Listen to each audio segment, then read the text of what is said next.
গতকাল ঢাকার বঙ্গবন্ধু জাতীয় স্টেডিয়ামে বাংলাদেশ ও ভুটানের মধ্যকার প্রীতি ম্যাচে বাংলাদেশ দাপটের সঙ্গে জয় তুলে নেয় 2-0 ব্যবধানে। ম্যাচের শুরু থেকেই বাংলাদেশ আক্রমণাত্মক ভঙ্গিতে খেলতে থাকে, আর মাত্র 6 মিনিটেই স্কোরবোর্ডে নাম তুলেন দেশের ফুটবলের নতুন আশা হামজা চৌধুরী। জামাল ভুঁইয়ার নেওয়া কর্নার থেকে দুর্দান্ত হেডে গোল করে নিজের অভিষেক ম্যাচেই প্রমাণ দিলেন কেন তাকে নিয়ে এত আলোচনা। গ্যালারিতে তখন শুধু হামজা হামজা চিৎকার। প্রথম আর্ধে ভুটান কিছুটা প্রতিরোধ গড়লেও দ্বিতীয় আর্ধের শুরুতেই সোহেল রানা গোল করে বাংলাদেশকে 2-0-তে এগিয়ে দেন।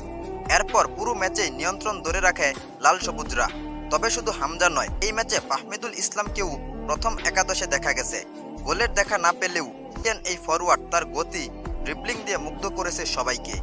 এই ম্যাচে সবচেয়ে বড় প্রাপ্তি হলো দুই নতুন মুখ হামজা ও ফাহমিদুলের দুর্দান্ত পারফরম্যান্স। কোচ হাবিয়ার ক্যাব্রেরা ম্যাচ শেষে বলেন, বাংলাদেশ ফুটবলের ভবিষ্যৎ আজ তিনি মাঠে বসে দেখেছেন।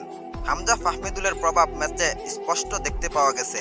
যতক্ষণ তারা মাঠে ছিলেন ততক্ষণ বাংলাদেশের খেলা দেখে মনে হচ্ছিল এটা বাংলাদেশ না, এটা ইউরোপের কোনো টিম। তাদের মাঠ থেকে উঠিয়ে নেওয়ার পর বাংলাদেশকে কিছুটা ছন্নছাড়া ফুটবল খেলতে দেখা গেছে।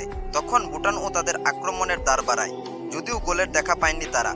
ফলে 2-0 গোলের জয় নিয়েই মাঠ ছাড়ে লাল সবুজ বাহিনী। বাংলাদেশের এই জয় শুধু একটা প্রীতি ম্যাচ জয় নয়, বরং 10 জুনের গুরুত্বপূর্ণ সিঙ্গাপুর ম্যাচের আগে আত্মবিশ্বাসের ইনজেকশন বলা চলে। এখন সবার চোখ 10 জুন সিঙ্গাপুর ম্যাচে। হামজা ফাহমিদুলরা কি আবারও চমক দেখাবেন? বাংলাদেশ ভুটান ম্যাচ নিয়ে আপনার মতামত কি? কমেন্টে জানাতে পারেন।